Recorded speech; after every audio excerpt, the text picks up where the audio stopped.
You are watching the #1 podcast in the whole entire YouTube wrestling community, and I'm one of your hosts, Juan. And I'm your other host, Jean-Paul Leek. And together we are... Lootcrate. And it is, like 6 minutes after NXT Super Tuesday is off the air, and we're right here to talk about the whole show. And kind of like disappointed a little bit just because they prolonged it one more week. And also knowing that I didn't know it was going to be 2 Tuesdays. So I was thinking, okay, I can watch Impact next week. No, I can watch Impact. No, I can't watch Impact. And they have to, of course, prolong it because the one thing I want to tell before we start is I think that they use these shows just to hype them up so much. You know, it's oh, let's do the best we can to just put all pay-per-view stuff on TV. So it's kind of I'm getting tired of it, to be honest with you. How's Jean-Paul? Yeah, I mean, see, that's the whole thing. Everybody's competing, but in competing and competition, instead of being worried about making yourself be legit, you try to just outdo your opponent. Yeah, and it's just worry about your house, worry about Swerve's house, worry about making your brand legit. Yeah, exactly. Instead, they're oh, AEW's doing this or so-and-so's doing this. We got to try to do this and we got to try to compete. And, and I've said it for how many times, anytime there's these crazy stipulations, they don't mean anything anymore because, there's a stipulation every week. Rhea Ripley is, now going against Mercedes Martinez in a steel cage match. And it's all this craziness. And I mean, I still enjoy NXT. I think it's still good wrestling. Tonight, it wasn't bad. When we get to the main event, we'll explain why. It's a little disappointing. But I mean, right there in the thumbnail, you can in the overlay right there. Fatal 4-way Iron Man match for the NXT Championship, but it is like that. So family, thank you so very much for watching every single thing of the videos that we put, all the content. We have today Jean-Paul Eck talking about Monday Night Raw and the Fallout show for Payback, and Randy Orton becoming the #1 contender for Clash of Champions. Jean-Paul said, I love the match, it was legit, and I really love how the ending was, and I did love that too, despite Kid Lee almost tripping into Randy Orton. So he got to roll, and then it's it's Lee, next time Kid Lee has to, when he bounces from the RKO, he needed to go the other way. Not the same way that Randy's walking, but good show after all. Great review by Jean-Paul. So now, Jean-Paul, tell me about, the beginning of NXT. We had Legato Del Fantasma. They come out, and they're going to have a 6-man tag one more time. Then we're going to have a 6-man tag against Isaiah Swerve Scott and Fandango and Tyler Breeze, the new NXT Tag Team Champions. I enjoyed this because it was a TLC match, I think, if I'm not mistaken. And they pretty much use all toys and everything, so they added a lot of props to the match. And I really think that that added a little bit more to it. Oh, yeah. I mean, they called it a street fight, but I mean, street fight TLC, it's all the same thing. But, yeah, this was good. And again, it was okay, we've seen this before. So they had to add a stipulation to it. And to me, it didn't really make it that much better. I mean, I love Legato Del Fantasma, but I was oh, okay, we'll see. They're not going to win. They're not going to keep winning. You're not going to bury your tag team champs and Isaiah Swerve Scott. So, I kind of felt like they were going to win this thing. We saw Imperium come out. Of course, it got crazy. Like you said, they used the toys. I love when Breezango, they did the sentons off the... Oh, they did off the forklift. They did a dive or something off the forklift. They did a cannonball. Yeah, right. Yeah. My rubric has it. Let's see in the rubric archives. There it is. So I mean, it was legit. Good stuff. But I feel like the main thing here is obviously Swerve pinning, the champion, Santos Escobar. Yeah. And with that happening, it's oh, okay. Now he's gonna come out and be hey, I was the only one who pinned you in the the round robin tournament. I was the only one who, pinned you since you became champion. So where's my one-on-one? And I think he's going to get it, and I think he's going to lose. You're not going to build up Legato Del Fantasma into this, legit, narco. Let's just, steal people, sell them on the black market, take their organs. You're not going to do all this stuff, build them up just for them to get beaten by Swerve Scott and Breezango in a month. So yeah, no, I agree with you. I think that, it was a pretty, I said, interesting, and I would say, pretty entertaining match. That was, the main thing, the dives, using of the toys, and, you also mentioned, Isaiah Swerve Scott becomes the only man that has been able to pin Santos Escobar twice. And, like we said, in the tournament, and now, right now, so, nobody else has been able to do that, despite him losing his Cruiserweight championship match last week, and they didn't even address that. You know, meaning like remember like we were talking about the mask, and they will have he probably had something in the mask. So like that's something that I guess like see like I don't know if that's a little bit mistakes from NXT. I don't know if like they didn't pay attention to that, but like also like worth noting, right, Jean Paul, that like Mauro Ronaldo is no longer with WWE. They had a statement yesterday, and they parted ways in the most friendly way. And Mauro Ronaldo pretty much asked for some time off because like his mother's health is not good. He's taking care of his mother, but also like I guess like you know like they were trying to accommodate him as much as they could, and he was actually calling the shows from his house. But you know I think that like they needed somebody that is going to be in the Performance Center, and that's why they have Big Joseph and also Barrett. But we'll see. I mean, we wish him the best. I think that like without him, NXT is going to lose by far. Because, for example, I don't feel the same with Big Joseph. And I told you that by text. I'm like, it's cool, but, like, see, a match like this, I kind of, like, I don't know. I sometimes, like, the match drag with Big Joseph, at least for me. When you have Wade Barrett, he's definitely more like the heel kind of, I'm the wrestler, so I tell you all that move hurts, and that does this does that.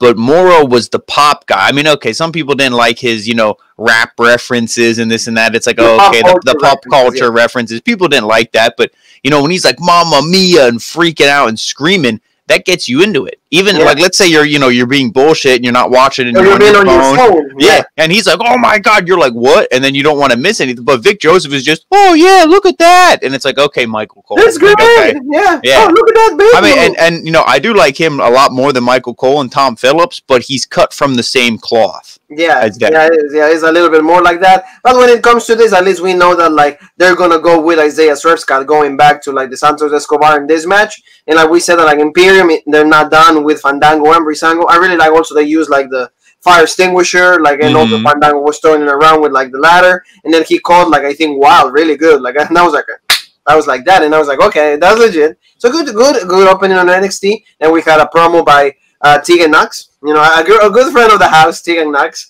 and like she was talking about her friendship with Candice LeRae, and how like they met in the Indies, they went to Wales and all of that, and she said, I'm trying to fix that relationship, and they were asking Beth Phoenix, you had issues with Mickie James and stuff like that, how do you fix that? So pretty much Beth Phoenix is just saying, hey, they need to talk about it, but no, I think like they're gonna just working towards a match, and we have Candice LeRae actually having a quick match against Casey Catanzaro, Jean Paul. Like we had like right there, like the Dixie Pixie or whatever like she's called. But I think that like it was just like meant to like for her to cut a promo, which she did, Jean Paul. And I think that like Candice as heel, like she needs a little bit more edge. She needs like a better like rival than Tegan, at least for me. She should be going against Io Shirai, but like in this version of Candice. What do you think? Yeah, because Io Shirai is now babyface. Since she became champion, she became babyface. So Candice is heel, so it's perfect. I'm hoping that this feud with Candice and Tegan leads to a Candice victory, and then she's obviously going to be the number one contender. But yeah, I mean, I don't know. A lot of these women's matches, even stuff, with like Shotzi and all these other women, like we see them, they're all just kind of pointless. Like if after the match they'd be like, I'm coming for you, Io Shirai, and stuff like that, then it's like, okay, at least we know that they want to go after the women's champion. But yeah, Tegan's acting like this whole feud is just, we used to make cookies and all this shit. It's like, yeah, you guys still have your cooking channel. Kayfabe is dead. So I don't even know why they got to be bringing up, she used to be my best friend. It's like, we still know you are. It's like Mandy Rose and Sonya Deville. We hate each other, but then you're having sleepovers. So what did your boy Cornette said about that? They should have been fine, right? Or they should have been fine. That's what he said. Well, yeah, he said, back in the day you would have been fired, but at least they should have been fine. But anyway, but with that, it's how like Candice like takes the advantage on Polo. Like she won with like she get like kick to the neck of like Casey, like here, right there, and then she pinned her and 1, 2, 3, and then she got a it's good to see though about Casey Catanzaro that like her and Ricochet are both being booked the same though, so that's good. Like they have something in common. So yeah. Just because of Jean Paul. At least there won't be no jealousy in the household. That's That's the moment that Jean Paul wanted. See, Jean Paul got the moment of the day. Yep, that was the Adam moment right there. So like good stuff, and like Candice, I think they're gonna have that feud with like Tegan Knox. So we'll see where that goes. But like you said, Candice needs to win. We need to go against Zio because they had one of the best matches in the girls' division, in the NXT Women's division. So let's hope that happened. Now Jean Paul go to like something really also like kind of like they needed something to fill before like the Fatal 4-Way, and that was the supposedly revelation or like the breakthrough wrestler of 2020, Bronson Reed against Timothy Thatcher. Did you like this or no? I mean, the match itself, if you want to go like from the whole thing, to the ending with the interference and all that, I mean, it's good because Timothy Thatcher is like a heel. So for him to get a win that really he didn't earn clean and all that, it's like, okay, at least he's not getting buried. But to me, he's legit if you like that style, and I do, but he's like a fly in a milk bowl. He's really out of place, in NXT because nobody else really wrestles that style. So I can't get behind him in this environment. But he is good, and to get a win over Bronson Reed is cool. I don't know why there's so much push behind Bronson Reed. He's not bad. I don't hate the guy or anything, but it's like, okay, like they keep trying to push all these guys in NXT, but you can only push them so far because what are they going for? Championships. Well, you're not going to play hot potato with all these championships, so. I mean, it will be good if you do because you have that many guys to push. Like you said, like Bronson Reed is good, and like they call the breakthrough like wrestler of 2020. But see, like this match, I think that like even like with Barry said on commentary, like pretty much Bronson was like had a response for everything that Timothy Thatcher was trying to like go. But like you said, Timothy Thatcher is just like submission, on the floor, like kind of going working. Yeah, and you got to think. Yeah, besides, what Wade Barrett said, it's like the only thing you can go after is a big guy with his knees. How is Timothy Thatcher supposed to grab him and do suplexes and wear him down when he's, he's so big? When he's huge. And even in the game, you will try to do that, and he'll go like, Yeah. And then, exactly, they just shake you off. But yeah, so pretty much, Jean Paul, like we had interference by Austin Theory. Theory, because remember last week we had like an interaction between Bronson Reed and Austin Theory, a returning Austin Theory that, by the way, confirmed he went back to NXT. So that was his punishment. No, nothing to like talk about that. To me, that sounds like a praise. If he's gonna get punished, he should have been put on like I don't know AEW or main event. No.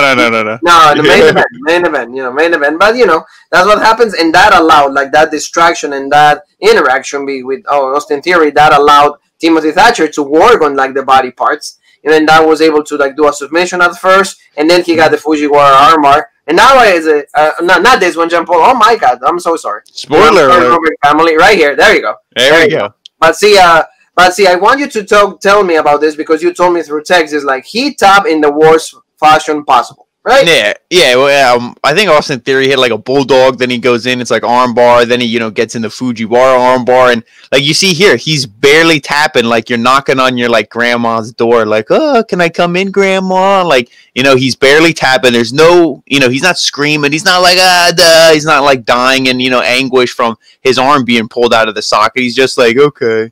Like, and you see me just like huffing, puffing. Okay, yeah, I'd be blown up too. I'm not, making a joke here or anything, but it's like, can you at least be screaming, sell the armbar? That kind of, is it just little things I pick up on? But, we see it all the time when like, somebody like Shayna Baszler locks a jobber in a submission and they're just like, but not even that fast. They're like, yeah, like that. And like, for example, if it is like the carry-on jacket, like he's choking you, so like you're gonna like kind of pass out. So like I understand that, but this is supposedly like a hold that really hurts. Yeah, so and especially when he supposed to do cry. Yes, and especially when he did his Thatch Can videos, and he has all the students that he's demonstrating it, and they're screaming in pain. That's what I mean. So, like, we'll see. I mean, Timothy Thatcher still gets pushed. So, I think that is going to be the fusion poll for the North American Championship. It's going to be Damian Priest and Timothy Thatcher, knowing that Damian Priest is kind of like subtle babyface, subtle heel. He's in that middle, and, he can be both. By the way, Brandy Wrestling, the girl that was making out with him, Joey Janela's girlfriend, she was signed by NXT. The news on Raw Break, news of NXT. Of course, we use our show to promote more news. So, like, maybe she'll soon be Damian Priest's real girlfriend. So, you know what? Jean Paul always books even in the real life. So there you go. So it's gonna happen. How long is that gonna take? We don't know. I'm sorry, Joey. You need to really either like. Damian Priest is going to live Forever. I think it's gonna live in in some parts of like let's live it like that. Let's live it right there. And so now, Jean Paul, let's go to the main event. See, this is quick. we're already in the main event. Yeah, and like the only thing just quick to mention, like we said, Rhea Ripley cut a promo. She's like, about Mercedes Martinez. I power bombed you on the concrete. Apparently that's not enough. I want you in a steel cage. Now I did not catch if that is going to be next week on the Super Tuesday show. It's going to be next week, yeah, because Mercedes Martinez answered that. Because Rhea, like you said, she said, I'm tired of you and the rubber stone brand, blah, blah, blah. He's like, Mercedes said, Rhea, you like to fight? Well, that's fine. It's going to be a steel cage? Okay. Then I'm going to end you in the steel cage next Tuesday. So I'm like, okay, another Tuesday, no Impact, no nothing. But, it is what it is. It's going to be NXT Super Tuesday 2. Because, of course, WWE, they have to do everything in twos. They like pairs. Mm-hmm. So now, Jean Paul, let's go to like what everybody was looking forward to. And that is like the Fatal 4-Way Iron Man match, 60 minutes for the Bacon NXT Championship. For the ones that don't know, Kross separated his shoulders, so he's going to be done for like 6 months or so. So now he put the title, like wins it and then done. The Finn Balor style. So right here, Jean Paul, the one thing I want to say, like, see, WWE is always making the best out of the negative. And see, they put the 4 of their best guys, and they told them, all right, guys, let's just do the best thing that you know how to do. Wrestle. Do what you do best. Wrestle. And they gave it a whole hour. I think that like they put on a really, really good show, but like you said it the best. So many commercial breaks. Picture, and they take you out of it. It is. I think the USA commercials, I think they're the new champion because they got the most pinfalls. I think we saw 6 commercial breaks, 5 or 6. Yeah, that's what I mean. Yeah, it was. That's the one thing that like it is like there's so many of them, and they do in fact take you out of it. If it is like 1, 2, even 3, I understand it's television. You have to have your your advertisement. You need to have commercials. It's part of the gig. Completely understand. But if it is that many, and especially when they don't tell you, because see, like they were at some point Wade Barrett was calling the match, and then he goes like, at least Jim Ross says, okay, picture by picture. Well, I feel like if we go back and do previous weeks of NXT, and you watch the last hour, there's not this many commercial breaks. Yes. I feel like, what did I tell you? That they knew so many people were watching this match because everybody was, they love all 4 of these guys. They want to see who's going to win. It's a championship match. They're like, let's load it up with commercials. When it should have been the opposite. In the first hour should have been loaded up, and then the second hour not so much. But, it was what it was. It did take you out of the match, but the match itself was still good. One thing I do applaud NXT for more than AEW is that during the commercials, there's not really any craziness going on, but sometimes the best part of the matches on AEW take place during the picture-in-picture. So it's like, you got to say, hey, do the rest spots, do the spots nobody cares about, on the commercial, and say the legit stuff. I think that's probably the ref tells them. Yeah, it's the ref. Yeah. Definitely. The ref is like, okay, commercial, okay. He's like, okay, be legit, just be around, Oh, but yeah, but as we have good moments, I think that, like I said, the 4 of their best guys, you have the Prince, Balor, you have Gargano, you have Ciampa, Adam Cole. That's just going to be just a classic, and it was, but like you said, because it didn't feel like a pay-per-view, and so many, like, interruptions, it's like you get out of it. So, but, like, we have really cool spots like this. Mm-hmm. I wish there was more. I wish there was, the Too Sweet is cool, and I like that, not just because it's like, a Mark, Bullet Club, whatever. No, it's cool because, they were like, oh, hey, you go after this guy, I'll go after that guy. But I wish there was more teamwork in, these multi-man matches, because especially in the beginning, it's like, boom, Ciampa was out of it for like the first 10 minutes. I'm like, did he break his neck again? Like, is he legit done? And then he comes back in, and it's like, see, I don't like that. I wish it was more like, oh, let's double team a guy. Like, you didn't see like Cole and Balor like suplex Gargano, and then like, or hey, double super kick on the guy, then he covers him. No, I pull, you pull him off, then you cover him. There was nothing like that. It was all just like one-on-ones going on, but they did the that was cool. Gargano, I mean, I like any of these 3 of these guys besides Ciampa. Hey, no offense, Ciampa, but maybe some offense. I need the other 3. I was hoping would have won this thing. Mostly Balor, and he actually got the first pin, so that was legit. And first ball, yes. Yeah, I believe he pinned Adam Cole, because I think Cole got pinned twice. Ciampa pinned him. Gargano pinned Balor, I think. Gargano, I think so. Yeah. Yeah, and then at the end of it, it was getting crazy because there was, to skip ahead, there was like, what, 40? Season, Paul, before you move forward, go ahead. The first fall was like at the, like 30 minutes, 34 minutes, left. So it took a long time. And even Wade Barrett was saying, like, this is taking so long. There's not any falls or anything. So it was really intense. It was good. They took their time. They work on everybody. Everybody got their spots, because in this type of matches, you need the spots, It's like an hour. So, I mean, you got to applaud the four of them, for putting a really great show and being able to last that long. All four of them did really good.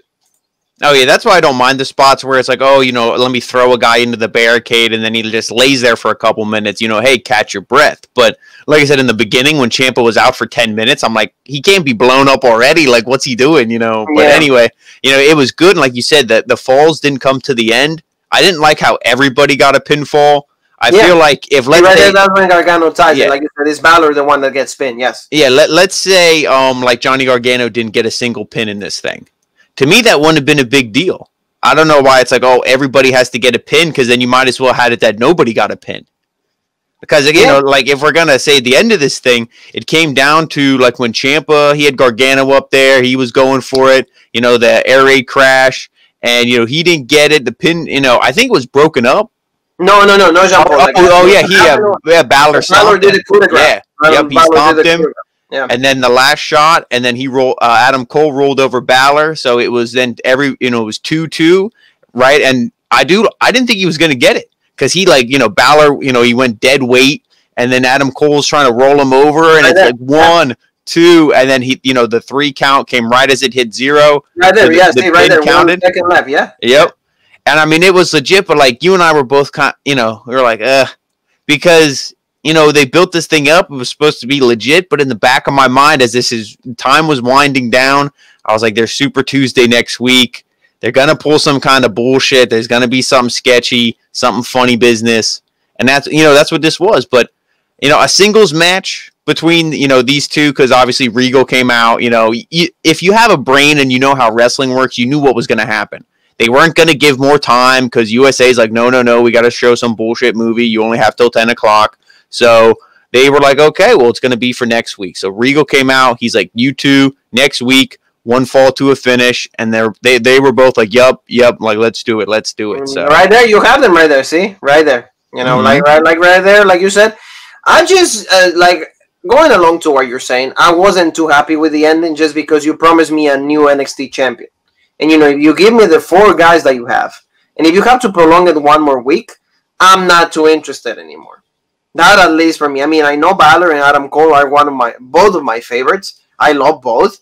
But it's just like, if you're going to go to that, why do we have to go through the 4 of them? But see, and this is what I don't understand. You're on Tuesday now, because I don't know. I don't know which sport it is. It's playoffs. I think it's playoffs again. Is it? Yeah, but whichever it is, it's like, okay, you have to reschedule. That's fine. But you're not competing. It's not like AEW also rescheduled till Tuesday. Who are you competing against? AEW Dark? I'm pretty sure you'll have more views. Don't worry. That's my idea from the beginning of the show. They don't want nobody to watch Impact. And that's what I mean. It's like, they have to keep doing, like you said, trying to outdo the other.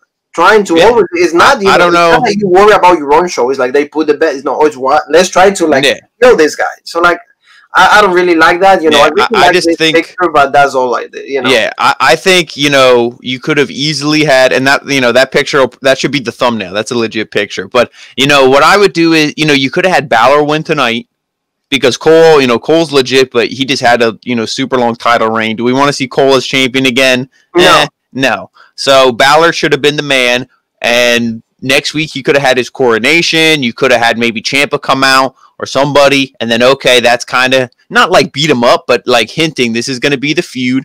And then the main event match could have been Rhea Ripley, Mercedes Martinez, and have them tear the house down in the steel cage. But, they got to load up the show so much that we won't even really care about half the stuff. Yeah, that's my point. Is like, you promised me a champion today. You should have given me a champion today. Not, next week. At least that's my thought. My thought is like, if you have these 4 guys, it is like kind of tainting the whole match. Yeah. You're like screwing with the 4 guys. It's like, oh, Gargano, Ciampa, yeah, you guys are like the, the workhorses. Okay, thank you, you guys. Well, you did an hour, legit, cool. Oh, let's get these other two. Oh yeah, you two are going to do another match. So it's like, come on. It's like, no. Yeah, I know. I needed a champion. I needed a champion today. I agree 100%. And I guess to sum this all up in one sentence for this main event, because I was excited for it last week. I was going crazy. You know, now that it's over, like I said, to sum it up, it was good. The commercials took me out of it. And I agree with you 100%. I wish we would have got a champion crown. Yeah. But it was still a fantastic Iron Man match. I wish I could have seen it without, in the crowd. I feel like that would have been more legit, but... Yeah, well, let's ask Ozzy Osbourne what does he think about it, because he thinks I think he's a little like confused about it. Who would do that? Who could possibly do that? You see that? See, like, he's really confused. She's like, who would? So what we? It's like Sharon walked in on Ozzy, seeing the stare down at the end, and she's like, I thought there was supposed to be a champion. Who would do that? And he's like, you want to ask again? Who would do that? Who could possibly do that? See? She asked him, who was the NXT champion? He didn't know who it was. Yep. Jean-Paul. That's what it was, but hopefully, at least next week, we get a champion. So it was a good show. It was a good match. But the ending, again, don't prolong it one more week. And like Jean-Paul says, don't give me 10,000 commercial breaks. And if you do, please let me know. Because, the match is happening and everything. I'm getting into it, and then picture-in-picture. At least Jim Ross tells me what is going to happen. So, family, this sums it up for today. A pretty, concrete, to-the-point show. Thank you so very much for watching every single thing of the content. Like I said, we'll be back. We have more content, coming for you guys. Tomorrow, we have AEW Dynamite, Go Home show for All Out, and also we have previews and predictions for All Out. We have a special guest for that. So, it was going to be fun. And then, on Saturday, All Out review, Jean-Paul, myself, and the Legend Killer. And we will be talking about every single thing that happens. Another match was added, Jean-Paul. Sammy Guevara again and Matt Hardy are going to have another match. It's going to be like a broken gimmick, something like match. A broken rules. The non-broken Matt Hardy lasted a whole month and a half. Yeah, well, there you go. See, it's back and forth. It's like he's playing with himself with Hot Potato. So, Ozzy's going to be really confused about that too. Yeah. But remind everybody where they can find us on the social media world, Jean-Paul. Well, you can find us on Facebook under Rope Break, Twitter, the OG Rope Break, Instagram, the original Rope Break, and right here on YouTube for the best podcast in the YouTube wrestling community, the original Rope Break. That's right, family. So thank you so very much. And you and me have one more thing that is left to say before we say, hey, let's meet us for tomorrow on Dynamite, and that is...